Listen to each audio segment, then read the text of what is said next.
कहानी शुरू होती है 1970 के पेरिस से, जहाँ कोल्ड गहरे रंगों वाला शहर और पुराने अपार्टमेंट्स की गलियां एक डरावना माहौल बनाती हैं। हमारा हीरो है ट्रेल्स्कोवस्की, एक शर्मीला सॉफ्ट स्पोकन पॉलिश इंग्रीमेंट जो फ्रांस में क्लर्क की जॉब करता है। ट्रेल्स्कोवस्की को पेरिस में एक सस्ता अपार्टमेंट चाहिए। वो एक पुराने जर्जर बिल्डिंग में जाता है जहाँ उसे मकान मालिक मानस्योर जॉय मिलता है। ट्रेल्स्कोवस्की कहता है, मानस्योर मुझे आपका अपार्टमेंट चाहिए, मैं शांत और सभ्य किराएदार हूँ। जॉय एक सख्त बुरा आदमी जवाब देता है, ये अपार्टमेंट खाली नहीं है, पिछले किराएदार सिमोन शू ने खिड़की से कूदकर आत्महत्या की थी, वो अभी हॉस्पिटल में है। ट्रेल्स्कोवस्की हैरान हो जाता है, आत्महत्या, लेकिन अपार्टमेंट अब खाली है ना? जॉय ठंडी लहजे में कहता है, हाँ लेकिन मेरे नियम सख्त हैं, शोर नहीं, मेहमान नहीं, परेशानी नहीं। ट्रेल्स्कोवस्की सिमोन को देखने हॉस्पिटल जाता है, शायद इसलिए कि उसे अपार्टमेंट की कहानी जाननी है। वहाँ वो सिमोन की दोस्त एस्टेला से मिलता है। सिमोन पूरी तरह बंधी हुई है, चेहरा बैंडेज में और सिर्फ चीख सकती है। ट्रेल्स्कोवस्की एस्टेला से पूछता है, वो ऐसी हालत में क्यों है, क्या हुआ था? एस्टेला रोती हुई कहती है,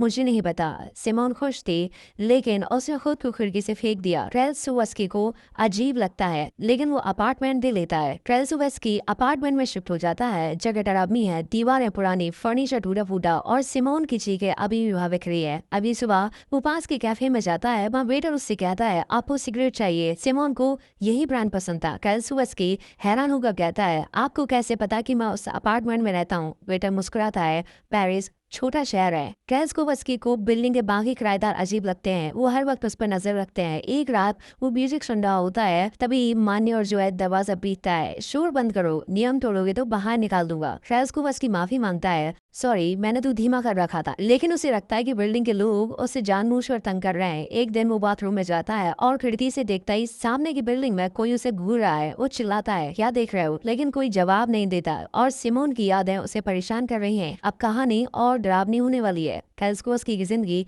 अब अजीब होने लगती है। वो ऑफिस में अपने दोस्त चार्ल्स से कहता है, चार्ल्स उस बिल्डिंग में कुछ गलत है, मुझे लगता है वो लोग मुझे पागल करना चाहते हैं। चार्ल्स हंसता है, ट्रेल्स्कोवस्की तुम ज्यादा सोचते हो, बस एक पुरानी बिल्डिंग है। लेकिन ट्रेल्स्कोवस्की को यकीन है कि कुछ गड़बड़ है। वो कैफे में जाता है और वेटर फिर उसे सिमोन वाला सिगरेट ब्रांड ऑफर करता है, ये लो सिमोन की पसंद। ट्रेल्स्कोवस्की गुस्से में कहता है, मैं सिमोन नहीं हूँ, मुझे मेरा ब्रांड दो। वेटर ठंडे लहजे में कहता है, आप वही लेंगे जो हम देंगे। ट्रेल्स्कोवस्की डर जाता है और स्टेला से मिलने जाता है। वो स्टेला से पूछता है, सिमोन ने आत्महत्या क्यों की? क्या वे लोग उसे तंग करते थे? स्टेला जवाब देती है, सिमोन कहती थी कि बिल्डिंग के लोग उसे पागल कर रहे हैं, वो रात को चीखती थी, लेकिन मुझे नहीं पता क्यों। ट्रेल्स्कोवस्की कहता है, मुझे भी वही हो रहा है, मुझे लगता है वो लोग मुझे भी मारना चाहते हैं। स्टेला उसे गले लगाती है, ट्रेल्स्कोवस्की तुम डर रहे हो, मेरे साथ रहो। दोनों के बीच नजदीकियां बढ़ती हैं, लेकिन ट्रेल्स्कोवस्की को स्टेला पर भी शक होता है। वो सोचता है, क्या स्टेला भी इस साजिश में शामिल है? बिल्डिंग में चीजें और खराब होती हैं। रात में ट्रेल्स्कोवस्की को फिर सपना आता है, वो खुद को सिमोन की ड्रेस में देखता है और बिल्डिंग के लोग उसे घेर कर हंस रहे हैं। वो चीखता है, मैं ट्रेल्स्कोवस्की हूँ, सिमोन नहीं। लेकिन सपने में एक औरत की आवाज कहती है, तुम वही बनोगे जो हम चाहते हैं। ट्रेल्स्कोवस्की अब पागलपन की कगार पर है। वो पुलिस में शिकायत करने जाता है, मेरे अपार्टमेंट में कुछ गलत हो रहा है, लोग मुझे तंग कर रहे हैं। पुलिस वाला हंसता है, मिस्टर आप इमिग्रेंट हो, शायद पेरिस आपके लिए नहीं है। ट्रेल्स्कोवस्की उससे में कहता है, मुझे कोई साजिश नजर आ रही है। सिमोन को भी यही हुआ था, लेकिन पुलिस उसे इग्नोर करती है। वो स्टेला से कहता है,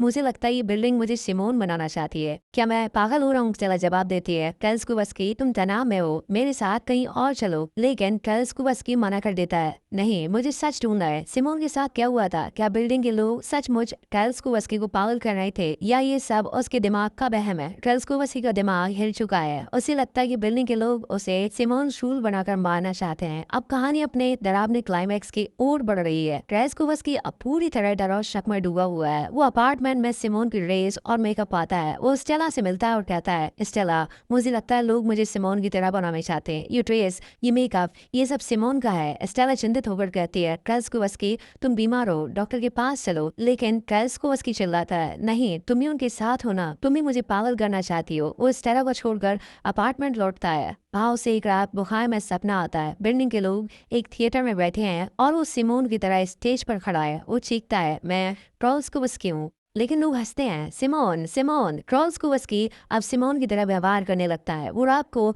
सिमोन की ड्रेस और बिग पैन का खिड़की पर खड़ा होता है। वो नीचे देखता है जहाँ बिल्डिंग के लोग इकट्ठा होकर उसे घूर रहे हैं। वो चीखता है, मैं सिमोन नहीं हूँ, मैं टेल्स्कोवस्की हूँ। लेकिन उसका दिमाग कहता है तुम सिमोन हो, कूद जाओ। वो खिड़की से कूद जाता है लेकिन मरता नहीं। वो टूटी हालत में हॉस्पिटल पहुंचता है जहाँ वो बैंडेज में लिपटा हुआ है। अचानक वो देखता है कि स्टेला और वो खुद हॉस्पिटल में सिमोन के बेड के पास खड़े हैं। वही सीन जो मूवी की शुरुआत में था। वो चीखता है लेकिन कोई आवाज नहीं निकलती। क्लाइमैक्स में हमें पता चलता है कि टेल्स्कोवस्की का दिमाग पूरी तरह टूट चुका था। क्या बिल्डिंग के लोग सचमुच में साजिश कर रहे थे या ये सब उसका पागलपन था? मूवी सवाल छोड़ती है क्या हम अपनी पहचान को बता सकते हैं जब दुनिया हमें कुछ और बनाना चाहती है। द टेनेंट एक साइकोलॉजिकल हॉरर है जो आपके दिमाग को उलझा देगी। रोमन पोलांस्की का डायरेक्शन और एक्टिंग, इसाबेल एडजानी की मासूमियत और डरावना म्यूजिक इसे ऑल टाइम क्लासिक बनाता है। और इसी के साथ हमारा द टेनेंट का एक्सप्लेनेशन खत्म हो जाता है। उम्मीद है दोस्तों आपको ये कहानी पसंद आई होगी।